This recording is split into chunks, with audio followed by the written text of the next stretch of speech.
What would you do if the child you trusted with a 2-ton machine broke the one rule that could cost them their life? In today's story, a father's choice is a masterclass in how to handle it, even when it tears a family apart. My wife, Sarah, and I had a deal with our daughter, Chloe, when she was 14.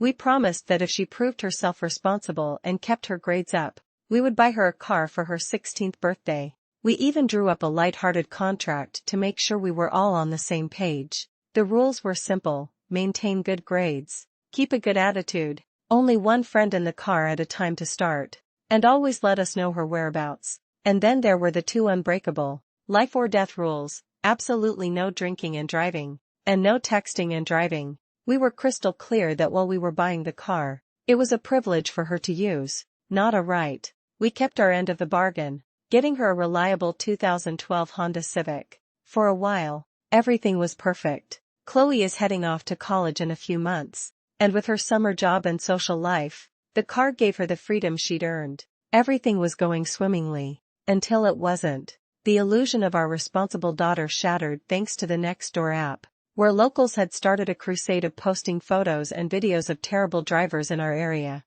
One evening, my wife Sarah showed me a new post. My heart sank. There, in crystal clear video, was our Chloe. The footage showed her car rolling straight through a stop sign, and her face wasn't looking at the road, it was buried in her phone. Another picture showed her at a stoplight, completely absorbed in her screen. I was beyond livid. A quick look at her own Instagram stories revealed even more instances of her driving while distracted. The trust was annihilated. Chloe was so focused on her phone, she was completely unaware that her recklessness was not only being recorded but was about to shatter the foundation of trust her parents had placed in her. Sarah and I didn't need to discuss it for long. This wasn't a mistake. It was a pattern. A deadly pattern. So, we sold the car. We didn't take much of a financial hit, but the emotional fallout was immediate. Our daughter, as you might expect, completely came unraveled. The tirade began instantly. "It's so unfair. I didn't even hurt anyone.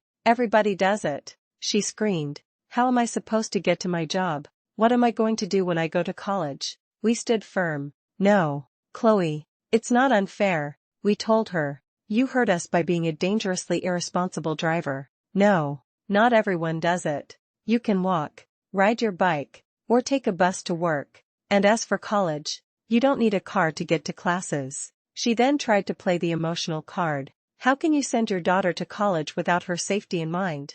The irony was staggering. I couldn't help but shoot back. Well, now you're concerned about safety?" That was met with a raw, guttural scream before she stormed off. As one commenter on the original story pointed out, her reaction told us everything we needed to know. She's not sorry, she's pissed. Her sense of outrage and entitlement instead of shame and contrition at getting caught in the act should only reaffirm you made the right choice. The decision has split our family down the middle. Her grandparents called us, furious, insisting we were being over the top and awful. They argued that grounding her would have been more than enough. Then came the threat: "If you try to send her to college without a car, we will buy her one ourselves." This is the exact kind of behavior that can ruin families. As another observer wisely noted, "You better shut that shit down immediately." Old people love to spoil their relatives because it makes them feel involved.